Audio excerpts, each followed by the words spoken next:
Guyyaan irraa siif gammachuu lakkuudha. Barattoota kee eebbisiiste fiilmii keessa jalqabaas guyyaatti eebbisiistu waan ta'eef baga Rabbi si gargaare baga gammadde gammachuunis atis baga gammadde hunduma isaaniitiin hamilee guddaadhaan baga gammaddannu jedhame.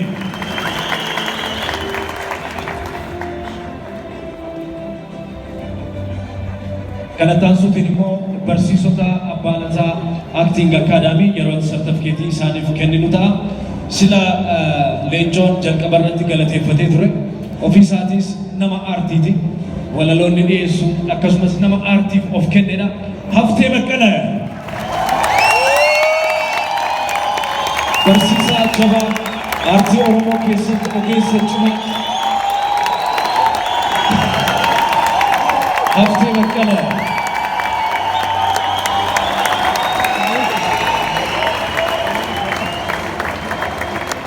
Ogeessa tiyaatiraa cimaa akkasumas barreessaa walaleessaa aartii Oromoo keessatti abdii guddaa namarra kaa'amudha. Haftee Baqqalaa itti galateeffanna. Akkasumas mana barumsaa kana hundeessee ofii isaatis immoo barattoota isaa barsiisuu qofa osoo hin taane kooch gochuutiin Leencoo Fiqiruu barsiisaa ofii isaatiin Leencoo Fiqiruu.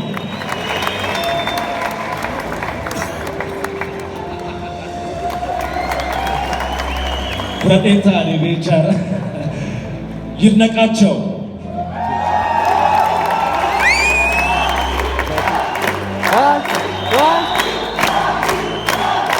Yirna kacau bersisa cuma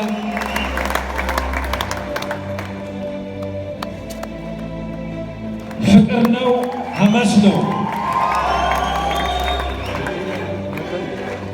bersisa terjemah bersisa terjemah. Karena hamsalo, oke. Tole akkasumas immoo abalata Acting Academy sport gochuutiin guyyaa jalqabaati kaasee amma guyyaa har'aatti barattoota isaa yeroo inni barsiisu akkasumas immoo treeningii adda addaa irrattis wajjiniin hirmaachuutiin jabaadhaa yeroo hundumaatti jechuun kan cina isaanii turan abalata Acting Academy guyyaa har'aa isaan galateeffachuu barbaada. Qalaqaan Entertainment. Qalaqaa ijaaraa jechuudha. Akkuma hojii irra jiraattachaa as dhufe Qalaqaan Entertainment hojii aartii Oromoo keessattis hojiiwwan koomedii akkasumas sagantaawwan adda addaa qopheessuutiin beekamu hedduu isaan galateeffanna. Akkasumas fiilmii afaan Oromoo keessatti yeroo hundumaa seenaan kan isa yaadatu Abbaa Eelaa Abrahaam Jaallataa.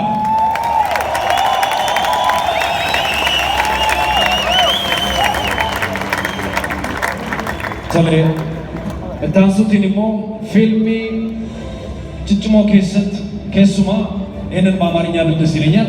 በተለያዩ ተከታታይ ድራማዎች ላይ እንደዚሁም ደግሞ በኢትዮጵያ ፊልም ታሪክ ውስጥ በጣም የምናውቀው ግዙፍ ሰው ረጅም ሲናገር ግርማ ሞገስ ያለው አበበ ባልቻ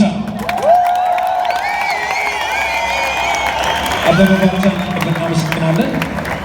akkasumas taasisuutiin immoo hojiiwwan koomedii isaatiin kan isa beeknu namoonni baay'ee keessanya kan isa jaallannu Hirkoo jedheen oole Waaqoo Geetaachoo.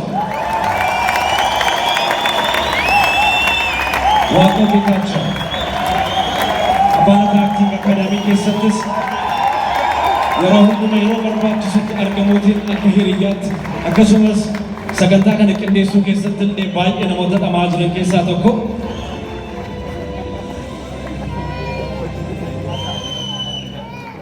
Itti aansuutiin immoo kanan maqaa waamu ogeettii waltajjii taatoo cimtuu kan taate namoonni baay'een keenya kan ishee jaallan Zinnaash Olaanii.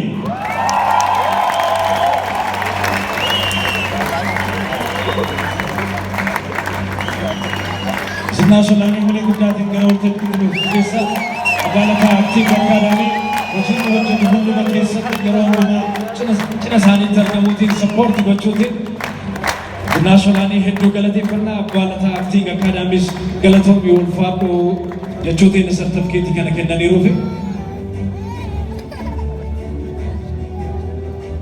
kanatti aansuutiin immoo taatoodha akkasumas immoo ogummaa daayirektingii isaatiin baay'ee cimaadha.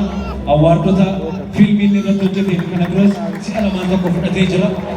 Abalata Acting Academy keessattis qaamaan argamuutiin yeroo hundumaa cina isaaniitti kan ture ammas kan argamu Biruuk Girmaa.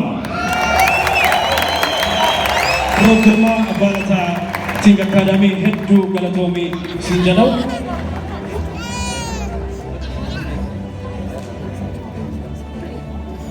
ከዚህ በማስከተል በኮሜዲ ስራዎቹ የምናውቀው እንደዚሁም ደግሞ በተከታታይ ቴሌቪዥን ድራማ ሌሎችም ፊልሞች ላይ በመሳተፍ ከምናውቃቸው አንጋፋ የኢትዮጵያ የፊልም አርቲስቶች መካከል በአባላታ አክቲንግ አካዳሚ በመገኘት ኤክስፒሪየንሱን ሼር በማድረግ ጥላሁን ጉግሳ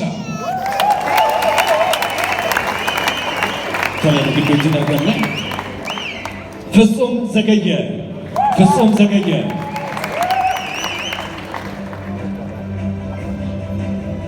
ስለሺ ዋለ